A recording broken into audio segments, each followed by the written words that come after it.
आकाशवाणी केंद्र भोपाल से प्रस्तुत हैं प्रादेशिक समाचार। पहले मुख्य समाचार। दुनिया जल्द कहेगी भारत को लोकतंत्र की झंडी माननीय नरेंद्र मोदी।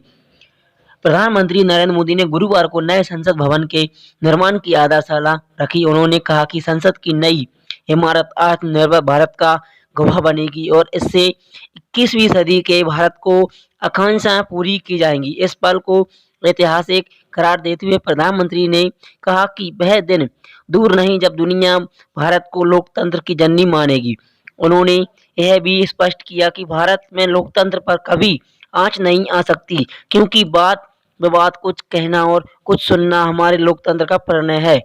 संसद भवन परिसर में वैवाहिक मनोत्र मंच के बीच नए संसद भवन के भूमि पूजन समारोह में सर्वधर्म प्रार्थना के जरिए भारत में बहु बलिदान वाली समावेशी लोकतंत्र की झलक भी दुनिया में देखी।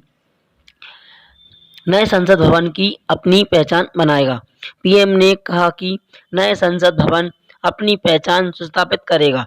आकांक्षाएं, गरीबी, सामाजिक विवादिता और अनुभावहीनता जैसे अनेक तर्कों के साथ यह भविष्यवाणी की गई थी कि भारत में लोकतंत्र असफल हो जाएगा।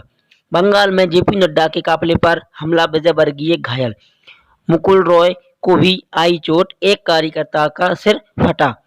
बंगाल में दक्षिण 24 परगना जिले के डायमंड हार्बर में गुरुवार दोपहर को भाजपा अध्यक्ष जेपी नड्डा के काफिले पर हमला किया गया।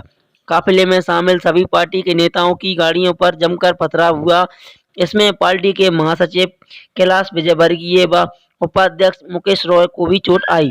प्रदेश भाजपा अध्यक्ष दिलीप घोष का एक सुरक्षाकर्मी जोखिम हो गया है। पत्थर लगने से एक कार्यकर्ता का सिर फट गया। हमले का आरोप सत्तारूढ़ दल तृणमूल कांग्रेस के समर्थकों पर लगाया है। उधर हमले को लेकर दिल्ली तक सियासत मचाई गई है।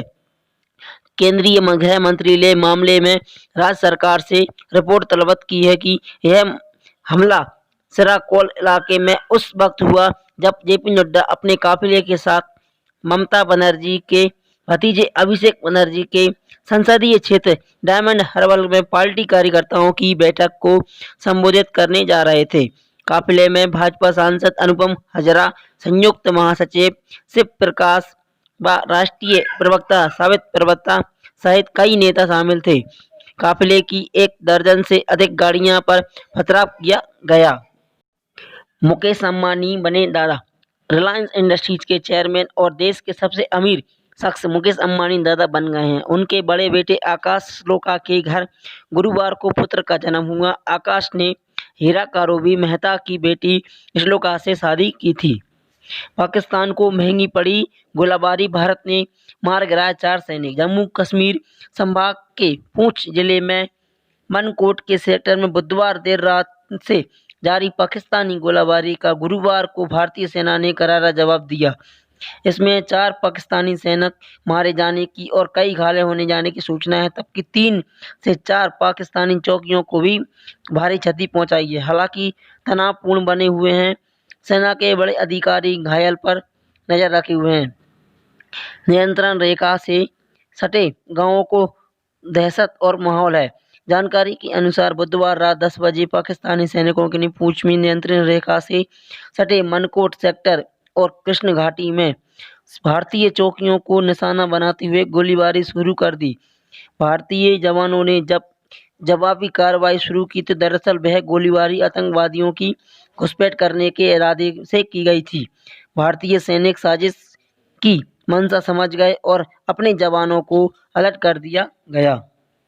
5G सेवा के शुरुआत के लिए सेक्टर नीलामी जल्द। ट्राई सचिव गुप्ता ने कहा कि बाजार के अनुरूप होगी कीमत।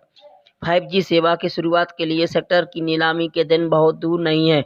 इंडिया मोबाइल कांग्रेस 2020 में भारतीय दूरसंचार नियामक प्राधिकरण के सचिव M.K. गुप्ता ने कहा कि ट्राई की तरह से सेक्टर नीलामी की सिफारिश पहले ही की जा चुकी है और यह सिफारिश टेलीकॉम विभाग के पास विचाराधीन है।